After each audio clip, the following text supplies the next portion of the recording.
Hi అండి, నేను మీ Shilpa Vinay. Welcome to Vinsi kitchen.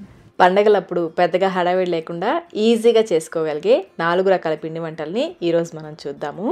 కరకరలాడే పప్పు చెక్కలు, నేతి సున్నుండలు, sweet shop style boondi mixture. ఇంట్లోనే చాలా ఈజీగా చేసుకోవచ్చు ఈ బూందీ మిక్స్చర్ని. అలాగే పాకంతో పని లేకుండా ఎంతో రుచిగా ఉండే బెల్లం పొంగడాలు కూడా ఎలా తయారు చేసుకోవాలో చూద్దాము. దీనికోసం ముందుగా ఒక గిన్నెలో 2 కప్పుల బియ్యం వేసుకోవాలి. మీకు అందుబాటులో ఉంటే రేషన్ బియ్యం వేసుకోండి. రేషన్ బియ్యంతో ఇంకా బాగా వస్తాయి. 1-2 సార్లు శుభ్రంగా కడిగేసి నీళ్లు పోసి రాత్రంతా నానబెట్టుకోవాలి. బియ్యం బాగా నానాలి. నెక్స్ట్ డే మార్నింగ్ అంతా చూడండి బియ్యం చక్కగా నానాయి కదా, వీటిని పక్కన పెట్టేసుకొని ఒక గిన్నెలో 2 కప్పుల తురిమిన బెల్లం వేసుకోవాలి. మనం బియ్యం ఎంత తీసుకున్నామో బెల్లం కూడా అంతే తీసుకోవాలి. ఇందులో 2-3 టేబుల్ స్పూన్ల నీళ్లు పోసుకోవాలి. పావు కప్ కంటే కూడా కొంచెం తక్కువే పోసుకోవాలండి. లో ఫ్లేమ్లో ఈ బెల్లాన్ని కరిగించుకోవాలి. అస్సలు నీళ్ళు ఎక్కువ పోయొద్దండి, ఫ్లేమ్ కూడా హైలో పెట్టద్దు, పాకం వచ్చేస్తుంది.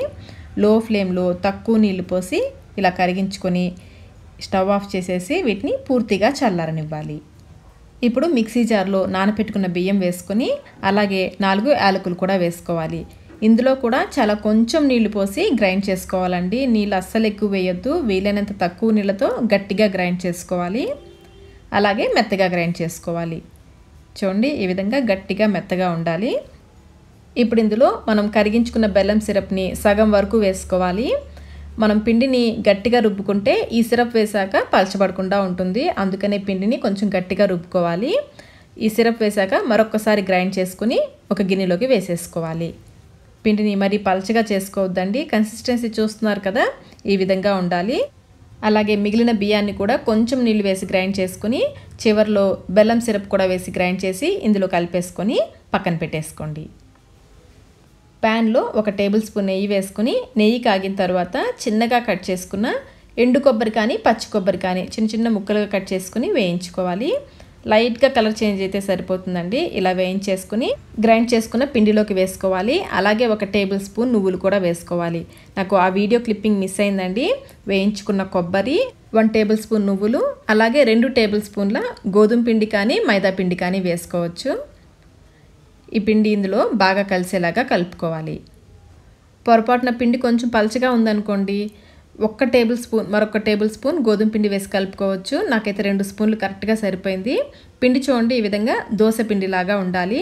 ఇలా కలిపేసుకుని మూత పెట్టి 2 నుంచి 4 గంటల పాటు పక్కన పెట్టేసుకోవాలి. నేనైతే పిండిని 3 గంటల పాటు నానబెట్టానండి. పిండి నానిన తర్వాత కొంచెం చిక్కబడుతుంది. చూడండి కొంచెం చిక్కగా అయింది కదా. ఈ విధంగా గరిట జారుడుగా ఉంటే పొంగడాలు చక్కగా వస్తాయి. ఇప్పుడు ఇందులో 2-3 చిటికెళ్ళ వంట సోడా వేసుకోవాలి. పావు టీ స్పూన్లో సగం వేసుకోవాలండి, చాలా కొంచెం వేసుకోవాలి, ఎక్కువ అవసరం ఉండదు. ఈ వంట సోడా ఇందులో బాగా కలిసేలాగా కలుపుకోవాలి. పిండి రెడీ అయిపోయింది. ఇప్పుడు బాండీలో సగం కంటే కూడా కొంచెం తక్కువే నూనె వేసుకుని మీడియం ఫ్లేమ్లో బాగా కాగనివ్వాలి. చూడండి పిండి ఇలా వేస్తే నిదానంగా పైకి రావాలి. ఇలా నూనె కాగిన తర్వాత ఒక గరిటెడు పిండిని తీసుకుని మధ్యలో ఇలా ఒక దగ్గరే పోసుకోవాలి. ఫ్లేమ్ని మీడియంలోనే ఉంచాలండి, హై ఫ్లేమ్లో పెట్టద్దు. చూడండి చక్కగా పొంగుతుందో. ఇలా బాగా పొంగిన తర్వాత గరిటతో పైనుంచి ఈ విధంగా నూనె పోస్తూ ఉండాలి. పైన పచ్చిదనం తగ్గేంత వరకు ఇలా పోస్తూ ఉండాలి. ఫ్లేమ్ని మీడియంలోనే ఉంచాలండి. హై ఫ్లేమ్లో పెట్టేశారంటే పైన కాలుతుంది, లోపల ఉడకదు. ఒకవైపు కాలిన తర్వాత రెండో వైపుకు తిప్పుకొని ఇటువైపు కూడా బాగా కాలనివ్వాలి. చూడండి చక్కగా కాలింది కదా. వెనక వైపును కూడా ఇదే రంగు వచ్చేంత వరకు వేయించుకొని ఆయిల్లో నుంచి తీసేసుకోవాలి. ఇప్పుడు ఫ్లేమ్ని లోలో పెట్టేసుకోండి, లేదంటే నూనె ఎక్కువ కాగిపోతుంది. నెక్స్ట్ అది వేసేటప్పుడు పిండిని ఒకసారి కలుపుకొని వేసుకోవాలి. అలాగే ఎక్స్ట్రా పిండిని ఈ విధంగా గిన్నెకి తీసేసుకుని నిదానంగా ఆయిల్లో మధ్యలో వేసుకోవాలి. వేసేసిన తర్వాత ఇప్పుడు ఫ్లేమ్ని మీడియంలో పెట్టాలి. ఇదే విధంగా మిగిలినవన్నీ చేసుకోవాలి. పైన పచ్చిదనం తగ్గి అంచులు చూడండి బ్రౌన్ కలర్ వచ్చేంత వరకు వేయించేసుకుని రెండో వైపు తిప్పుకొని ఇటువైపు కూడా బాగా కాలనివ్వాలి. మీడియం ఫ్లేమ్లోనే కాలనివ్వాలి. ఇదే విధంగా మిగిలిన పొంగడాలన్నీ వేసేసుకోవాలి. అంతేనండి, పాకంతో పని లేకుండా ఈజీగా చేసుకోగలిగే బెల్లం పొంగడాలు రెడీ అయిపోయాయి. పైన క్రిస్పీగా లోపల సాఫ్ట్గా చాలా అంటే చాలా రుచిగా ఉంటాయి. అరిసెలు బూరెలు అంటే ఇష్టం ఉన్న వాళ్ళకి ఈ పొంగడాలు అయితే తప్పకుండా నచ్చుతాయి, చాలా బాగుంటాయి.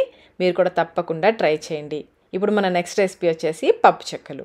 ముందుగా అరకప్పు పెసరపప్పుని ఒక గిన్నెలోకి వేసుకుని 1-2 సార్లు శుభ్రంగా కడిగేసి 1 గంట పాటు నానబెట్టుకోవాలి. మీరు పెసరపప్పుకి బదులుగా పచ్చిశనగపప్పును కూడా వేసుకోవచ్చు. ఇప్పుడు ఒక పెద్ద పళ్ళెంలోకి 5 కప్పుల బియ్యపిండి వేసుకోవాలి. వెయిట్ మెజర్మెంట్లో అయితే ఇది 750 గ్రాముల బియ్యపిండి. పిండిని కప్పులో పైపైన కాకుండా కొంచెం నిండుగా తీసుకోండి. ఈ 5 కప్పుల బియ్యపిండికి 20 పచ్చిమిర్చి, అలాగే అల్లం చూడండి 5-6 ఇంచుల అల్లం ముక్కని శుభ్రం చేసుకొని వీటిని ముక్కలుగా కట్ చేసి మిక్సీ జార్లోకి వేసేసుకొని 1/2 టీ స్పూన్ ఉప్పు కూడా వేసి కచ్చాపచ్చాగా గ్రైండ్ చేసుకోవాలి. ఈ విధంగా గ్రైండ్ చేసుకొని పక్కన పెట్టేసుకోండి. ఇప్పుడు కొలిచి పెట్టుకున్న బియ్య పిండిలోకి నానబెట్టుకున్న పెసరపప్పుని నీళ్ళన్నీ వంపేసి వేసుకోవాలి. అలాగే గ్రైండ్ చేసుకున్న పచ్చిమిర్చి అల్లం పేస్ట్ని కూడా వేసుకోవాలి. 1 కప్పు నిండుగా సన్నగా తరిగిన కరివేపాకు, రుచికి సరిపడినంత ఉప్పు. ఇక్కడ నేను 1.5 టీ స్పూన్ ఉప్పు వేస్తున్నాను. ఆల్రెడీ మనం పేస్ట్లో కూడా 1/2 టీ స్పూన్ వేసాం కదా. అలాగే అరకప్పు వెన్న, రూమ్ టెంపరేచర్లో ఉన్న వెన్న. ఇది వచ్చేసి 100 గ్రాములండి. మీరు బయట కొన్న వెన్న అయినా వేసుకోవచ్చు, ఇంట్లో తయారు చేసిన వెన్న అయినా వేసుకోవచ్చు. అలాగే వెన్నకి బదులుగా వేడి నూనె అయినా వేసుకోవచ్చు. ఇవన్నీ కూడా పిండిలో బాగా కలిసేలాగా కలుపుకోవాలి. ఈ విధంగా పిండి పొడి పొడిగా అయ్యేంత వరకు కలుపుకోవాలి. ఇప్పుడు ఒకసారి టేస్ట్ చెక్ చేసుకోండి. మీకు ఉప్పు కానీ కారం కానీ తగ్గితే వేసుకోవచ్చు. నాకైతే అన్నీ కరెక్ట్గా సరిపోయాయి. మీకు కారం తగ్గినట్లు అనిపిస్తే కొంచెం కారం వేసి కలుపుకోవచ్చు. ఇప్పుడు ఇందులో వేడి నీళ్ళు పోసుకుంటూ పిండిని కొంచెం గట్టిగా కలుపుకోవాలి. వేడి నీళ్ళు కదండి, ముందు నీళ్ళలో ఈ పిండి వేసేసామంటే కొంచెం వేడి తగ్గుతుంది. అప్పుడు కలుపుకోవడానికి ఈజీగా ఉంటుంది.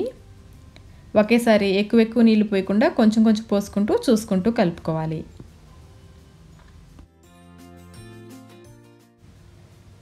పిండి విధంగా దగ్గరగా అయినప్పుడు కొంచెం గట్టిగా ప్రెస్ చేస్తూ ఒక ముద్దలాగా అయ్యే వరకు కలుపుకోవాలి. నీళ్ళు ఎక్కువ పోసుకోవద్దండి. కన్సిస్టెన్సీ ఈ విధంగా ఉండేలాగా పిండిని కలుపుకోవాలి. చూడండి, ఇంత సాఫ్ట్గా ఉండాలి. చెక్కలకి పిండి రెడీ అయిపోయింది. ఇప్పుడు ఈ పిండిలో నుంచి కొంచెం పిండిని పక్కకు తీసుకుని మిగిలిన పిండి ఆరిపోకుండా కొంచెం తడి క్లాత్తో కవర్ చేసేసుకోవాలి. ఇప్పుడు ఈ పిండిని చిన్ని చిన్ని బాల్స్ లాగా చేసుకోవాలి.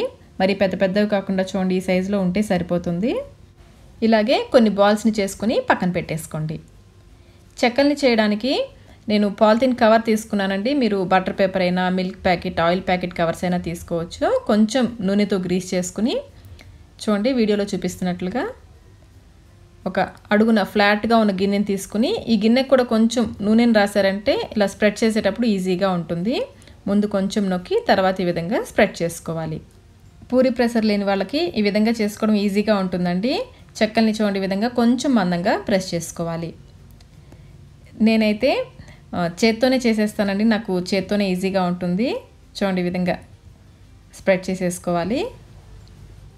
మీకు ఏది ఈజీగా అనిపిస్తే ఆ మెథడ్లో చేసేసుకోండి. ఇలా తయారు చేసుకున్న చెక్కలన్నిటిని ఒక కాటన్ క్లాత్ని తడిపేసి నీళ్ళేమీ లేకుండా గట్టిగా పిండేసి దానిపైన వేసుకోవాలి. ఇలా కొన్ని చెక్కల్ని చేసుకున్న తర్వాత డీప్ ఫ్రైకి సరిపడా నూనెని పెట్టి మీడియం ఫ్లేమ్లో బాగా కాగనివ్వాలి. కొంచెం పిండి వేసి చూస్తే వెంటనే పైకి వచ్చిందంటే నూనె చక్కగా కాగినట్లు. ఇప్పుడు ఆయిల్కి సరిపడా చెక్కల్ని వేసుకోవాలి. ఫ్లేమ్ మీడియంలోనే ఉండాలండి.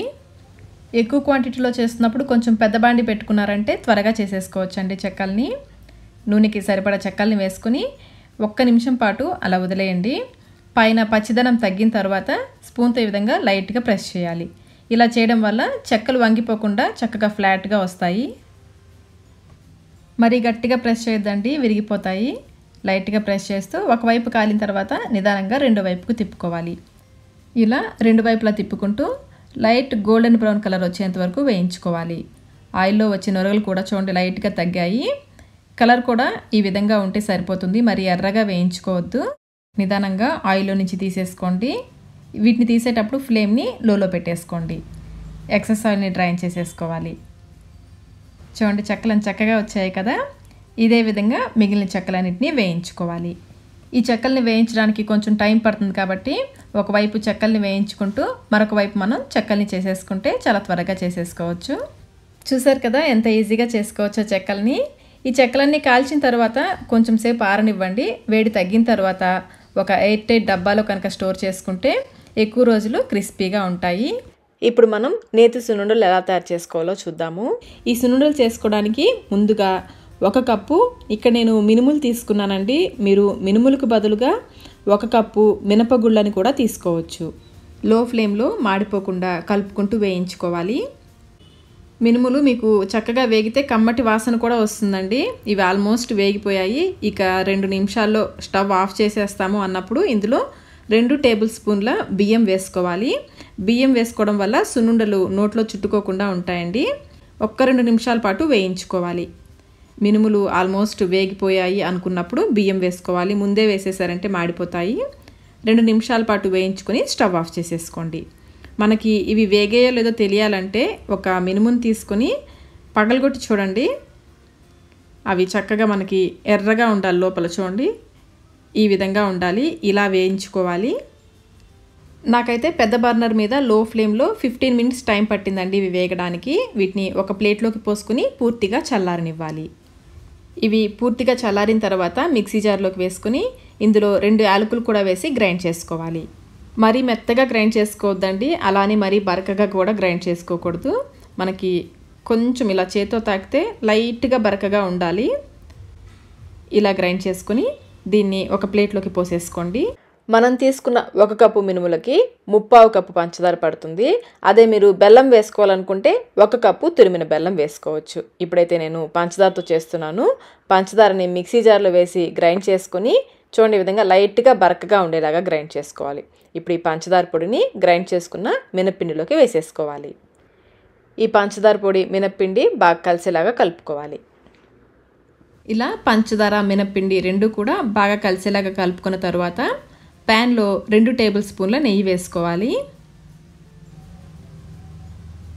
నెయ్యి కాగిన తర్వాత ఇందులో చిన్నగా కట్ చేసుకున్న జీడిపప్పు ముక్కలు వేసుకోవాలి. ఈ జీడిపప్పు కొంచెం కలర్ చేంజ్ అయ్యేంత వరకు వేయించుకోవాలి. జీడిపప్పు వేగిన తర్వాత స్టవ్ ఆఫ్ చేసేసుకొని మినపసున్నిలోకి వేసేసుకోవాలి. వేడిగా ఉంటుంది కాబట్టి ముందు స్పూన్తో కలుపుకోండి. తర్వాత ఇదంతా బాగా కలిసేలాగా చేత్తో కలుపుకోవాలి. చేత్తో అయితేనే బాగా కలుస్తుందండి. సున్నుండలు తినేటప్పుడు ఈ జీడిపప్పు తగులుతుంటే టేస్ట్ బాగుంటుందండి. పిల్లలకైతే ఇలా చేసి పెట్టారంటే ఇష్టంగా తింటారు. ఇలా బాగా కలిపేసుకొని ఇందులో కరిగించుకున్న నెయ్యిని కొంచెం కొంచెం వేసుకుంటూ లడ్డూలాగా చేసుకోవాలి. మొత్తం నెయ్యి ఒకేసారి పోసేసారంటే ఎక్కువ నెయ్యి పడుతుందండి. ఇలా కొంచెం కొంచెం నెయ్యిని కొంచెం కొంచెం మిశ్రమంలో వేసుకుంటూ కలుపుకుంటూ లడ్డూల్ని చేసుకోవాలి. ఇక్కడ నేను 1/2 కప్పు కంటే కూడా కొంచెం తక్కువ నెయ్యి తీసుకున్నానండి. అటు ఇటుగా 1/3 కప్పు ఉంటుంది నెయ్యి. ఇలా బాగా అంతా కలిసేలాగా కలుపుకొని గట్టిగా ప్రెస్ చేస్తూ లడ్డూల్ని చేసుకోవాలి. సున్నుండలు నెయ్యితోనే బాగుంటాయండి. నూనెతో కానీ పాలతో కానీ చుట్టితే అస్సలు బాగోవు. నెయ్యే వీటికి మంచి ఫ్లేవర్ని ఇస్తుంది. ఇదే విధంగా మిగిలినవన్నీ చేసుకోవాలి. ఒకసారి కలుపుకున్న మిశ్రమం అయిపోయాక మరికొంచెం మిశ్రమంలో మరికొంచెం నెయ్యి వేసి కలుపుకోవాలి. ఇలా కొంచెం కొంచెం నెయ్యి వేసుకుంటూ చేసుకుంటే కొంచెం తక్కువ నెయ్యి పడుతుందండి సున్నుండలు చేయడానికి. మీకు బెల్లంతో చేసిన సున్నుండలు రెసిపీ కావాలంటే లింక్ డిస్క్రిప్షన్ బాక్స్లో ఉంచుతాను, ఒకసారి చూడండి. నేను తీసుకున్న ఈ కొలతలకి ఈ సైజ్ సున్నుండలు 15 వచ్చాయి. సున్నుండలు ఎలా తయారు చేసుకోవాలో చూసాం కదా. ఇప్పుడు మనం స్వీట్ షాప్ స్టైల్ బూందీ మిక్చర్ని ఎలా తయారు చేసుకోవాలో చూద్దాము. ముందుగా ఒక బౌల్లోకి 1 కప్పు నిండుగా శనగపిండి వేసుకోవాలి. అలాగే 2 టేబుల్ స్పూన్ల బియ్యపిండి. శనగపిండి బియ్యపిండి 2 కూడా జల్లించి తీసుకోండి. 1/2 టీ స్పూన్ వాము పొడి, వేయించింది కదండి, పచ్చి వాముతోనే పౌడర్ చేసుకోవాలి. 1/2 టీ స్పూన్ కారం, కొంచెం పసుపు, అలాగే కొంచెం ఇంగువ, రుచికి సరిపడినంత ఉప్పు. ఇక్కడ నేను 1/2 టీ స్పూన్ వేస్తున్నాను. అన్నీ ఒకసారి బాగా కలిసేలాగా కలుపుకోవాలి. ఇలా బాగా కలుపుకున్న తర్వాత 1/2 టేబుల్ స్పూన్ నూనె వేసి పిండికి నూనె బాగా పట్టేలాగా చేత్తో ఈ విధంగా రబ్ చేస్తూ కలుపుకోవాలి. ఇప్పుడు కొంచెం కొంచెం నీళ్లు పోసుకుంటూ పిండిని చపాతీ ముద్దలాగా కలుపుకోవాలి. మరీ గట్టిగా కలుపుకూడదు, అలానే మరీ పలుచగా కూడా కలుపుకోకూడదు. చూడండి, ఈ విధంగా ఉండాలి కన్సిస్టెన్సీ. ఇలా కలుపుకున్న తర్వాత పైనుంచి కొంచెం నూనె, ఒక 1/2 టీ స్పూన్ నూనె వేసి పిండికి పట్టించాలి. ఇప్పుడు ఈ పిండిని కొంచెం పొడవుగా చేసుకుని మురుకుల గొట్టంలోకి పెట్టేసుకోవాలి. మురుకుల గొట్టంలో చూడండి ఈ విధంగా సన్నకార పూస ప్లేట్ని వేసుకోవాలి. పిండిని ఇందులో పెట్టేసి మూత పెట్టేసుకోవాలి.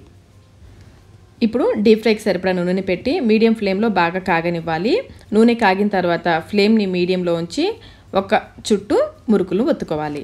మరి ఎక్కువ చుట్టేయద్దండి, ఒక్క చుట్టు చుడితే సరిపోతుంది. మీడియం ఫ్లేమ్లో పైన వచ్చే నురుగలు తగ్గేంత వరకు కాలనివ్వాలి. ఇలా తగ్గిన తర్వాత రెండో వైపుకి తిప్పుకోవాలి.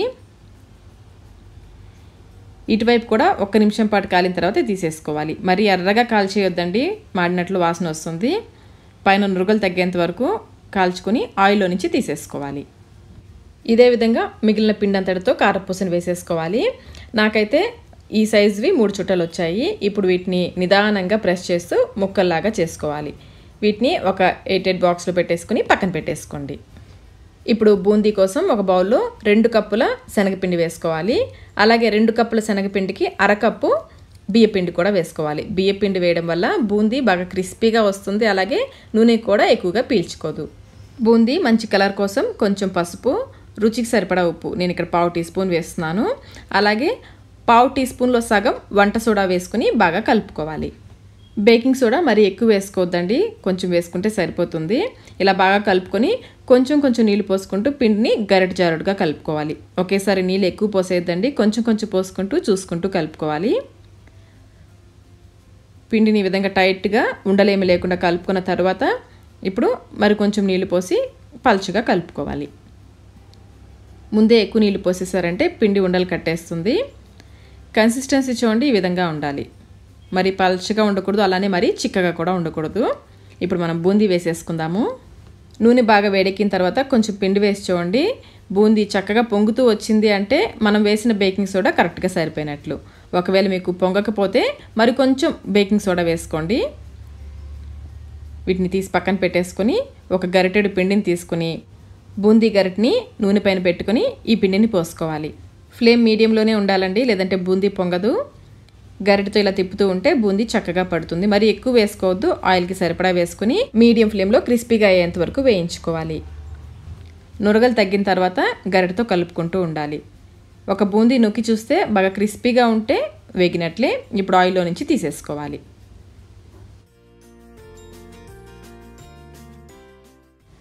చూడండి, బూందీ చాలా బాగా వచ్చింది కదా.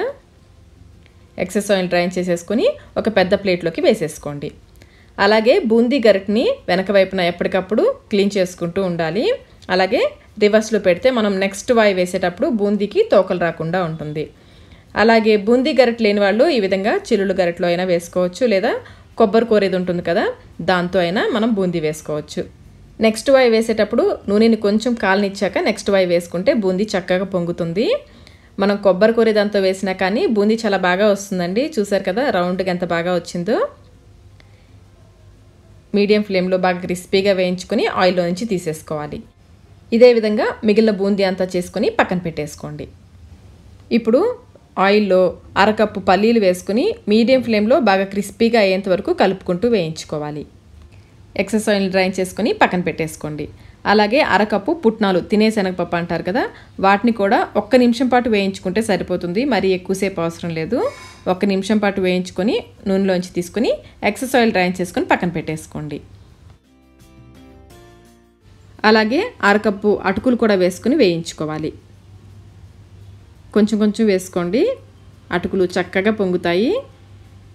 ఇలా పొంగిన తర్వాత ఆయిల్లో నుంచి తీసేసుకోవడమే. ఎక్సెస్ ఆయిల్ డ్రైన్ చేసుకుని వీటిని కూడా పక్కన పెట్టేసుకోండి. అలాగే కొంచెం ఒక గుప్పెడు జీడిపప్పులు కూడా బాగా ఎర్రగా వేయించుకోవాలి. జీడిపప్పు ఆప్షనల్ అండి, మీకు వద్దనుకుంటే స్కిప్ చేసేయచ్చు. అలాగే 15 వెల్లుల్లి రెబ్బల్ని కూడా కొంచెం గోల్డెన్ బ్రౌన్ కలర్ వచ్చేంత వరకు వేయించుకోవాలి. చూడండి ఈ విధంగా వేయించుకొని వీటిని కూడా తీసి పక్కన పెట్టేసుకోండి. చివరిగా ఒక గుప్పెడి కరివేపాకు శుభ్రంగా కడిగేసి తడేమి లేకుండా తుడుచుకొని నూనెలో వేసుకొని వేయించుకోవాలి. వీటిని కూడా తీసుకొని పక్కన పెట్టేసుకోండి. మనం తయారు చేసిన బూందీ అంతా ఒక పెద్ద పళ్ళెంలో వేసి పెట్టుకున్నాం కదా, ఇందులో కారపూస వేసుకోవాలి. అలాగే వేయించిన పల్లీలు, వేయించిన పుట్నాలు, వేయించి పెట్టుకున్న అటుకులు, అలాగే వేయించి పెట్టుకున్న వెల్లుల్లిపాయలు, జీడిపప్పులు, కరివేపాకు ఇవన్నీ వేసేసుకోవాలి. ఇప్పుడు పైనుంచి కొంచెం ఉప్పు, నేను 1/2 టీ స్పూన్ వేస్తున్నానండి, మీ రుచికి సరిపడా వేసుకోండి. అలాగే 1/2 టీ స్పూన్ కారం, ఉప్పు కారం మీ రుచికి సరిపడా వేసుకోండి. ముందు ఈ పైన వేసిన పప్పులు అటుకులకి ఈ ఉప్పు కారం బాగా పట్టేలాగా కలుపుకోవాలి. తర్వాత ఈ మిక్స్చర్ అంతా కూడా బాగా కలిసేలాగా కలుపుకోవాలి. కింద నుంచి తీసుకుంటూ కలుపుకుంటే బూందీకి కారపూసకు కూడా ఈ ఫ్లేవర్స్ అన్నీ బాగా పట్టుకుంటాయి. అలాగే వెల్లుల్లిపాయలు కూడా చూడండి విధంగా నలిపి వేసుకుంటే ఈ ఫ్లేవర్తో మిక్స్చర్ టేస్ట్ మరింత బాగుంటుంది. అన్ని వెల్లుల్లిపాయలని విధంగా నలిపేసుకుని బాగా కలుపుకోవాలి. అంతేనండి, బూందీ మిక్స్చర్ రెడీ అయిపోయింది. బయట స్వీట్ షాప్లో కొన్న మిక్చర్ లాగే ఉంది కదండి. టేస్ట్ కూడా చాలా చాలా బాగుంటుంది, కరకరలాడుతూ.